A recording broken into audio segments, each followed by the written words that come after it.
few months ago, I planted a load of nasturtiums in the front garden in a newly created raised bed. We've had a frost and I've had to pull them up because there's something here that I want.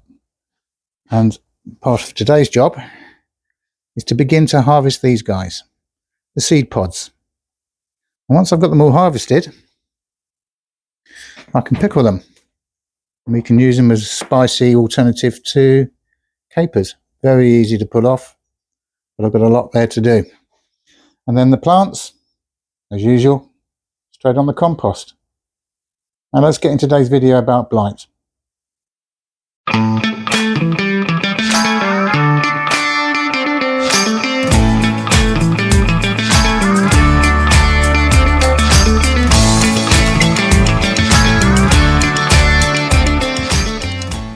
Now, okay, the title of this video is all about blight, and you might be wondering what's nasturtiums got to do with it.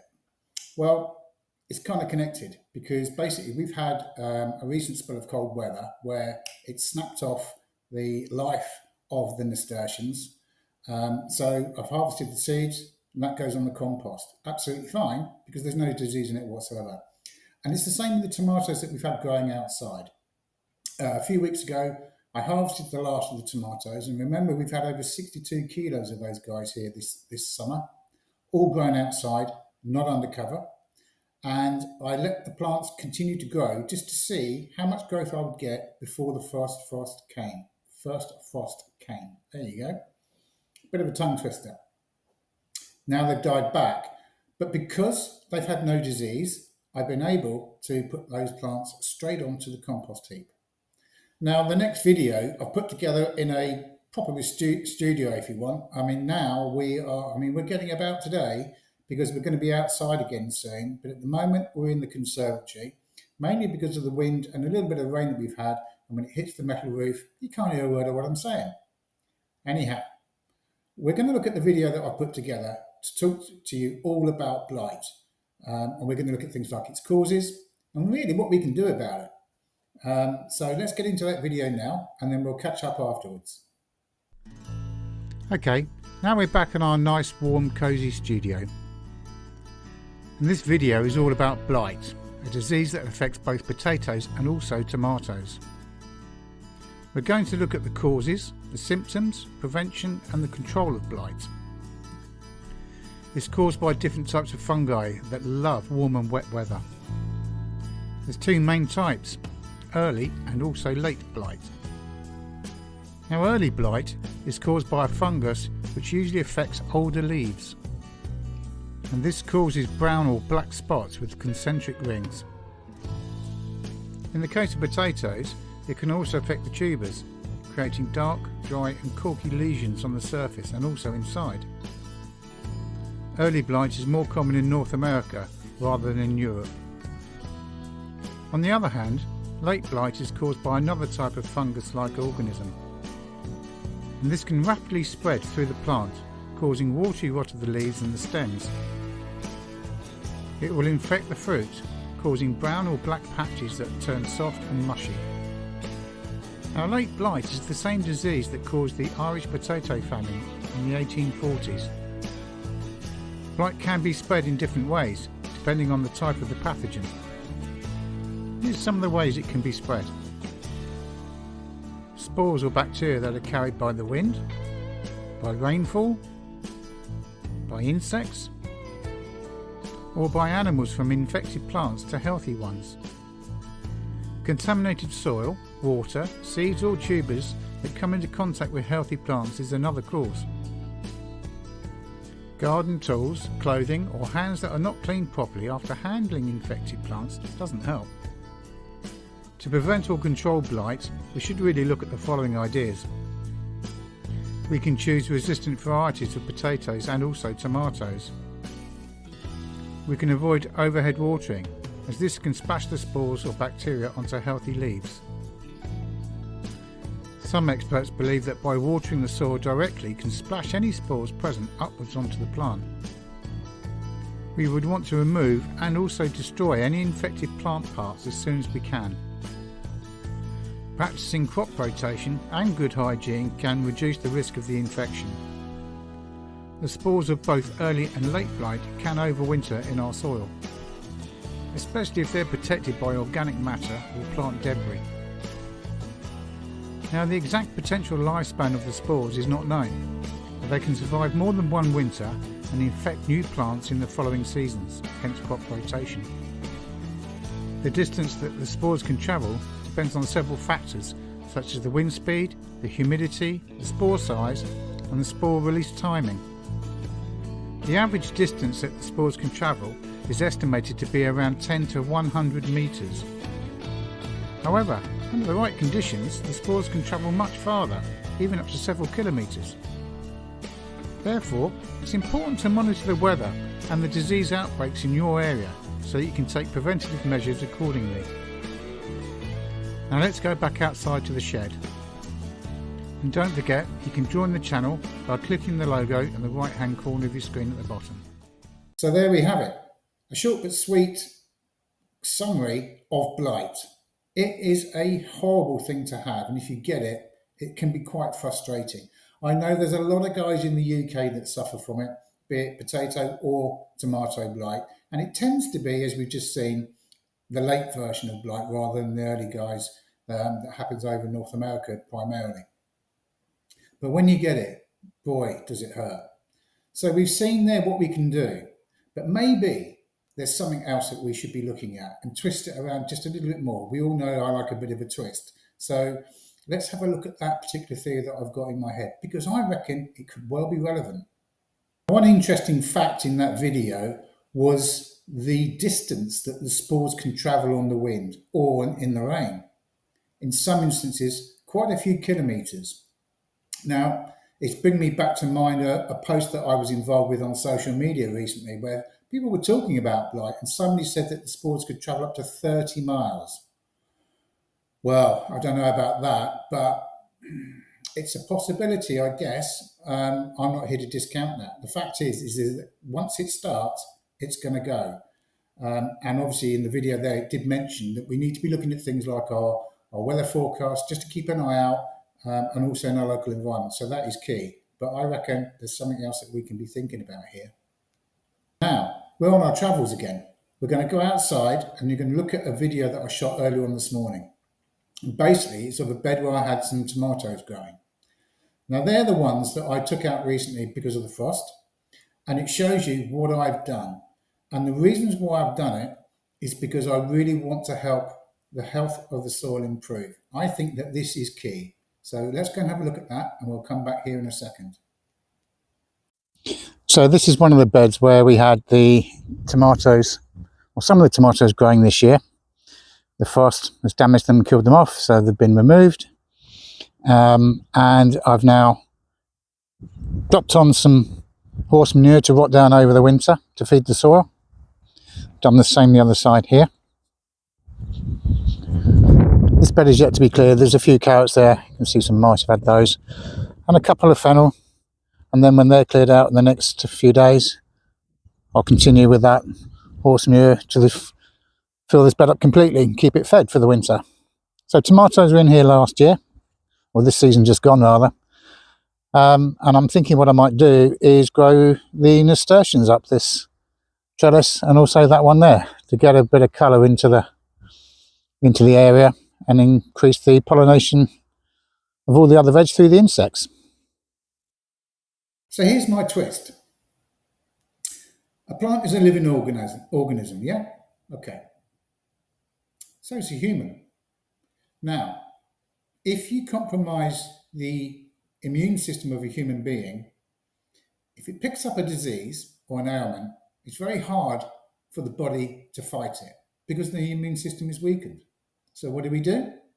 Well, a lot of us go to the doctor. And what does he do or she do? Give us a tablet.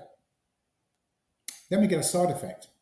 So we take another tablet and another and another, and on goes the cycle. Now, that to me, I mean, I can see it's a necessity in some cases, but let's look at the plant. If the plant's immune system has been affected in some way, not in its favour, then along comes a disease and thinks that's the perfect place for me to get in and start reproducing. in comes the blight, for example. So this is what I reckon. Tell me if I'm wrong. And if you think I'm wrong, leave me a comment and we'll have a debate. If the health of the soil is not good, then it's going to transmit that kind of state into the plant. If the soil health is fantastic, that's going to go into the plant as well. And so a lot of this, I reckon, and I reckon it's been proven, although I've yet to find the actual results yet, but this is the theory of mine, nobody else's, that the microbes are in the soil and so are the bacteria, and they're the good guys. That's what we want. All pests and diseases are the bad guys. And if your soil isn't very good, for whatever reason it might be, you're going to get more of the bad stuff than you are the good. And there's the imbalance. And you try and put a plant into a bad soil because it's full of bad bacteria, it's not going to survive it. So let's feed the soil to increase its health, which is exactly what I've done out there by applying that horse manure and getting it to a point whereby whatever goes in there has the best possible fighting chance of staving off blight in this particular case. But here's another little thing to that.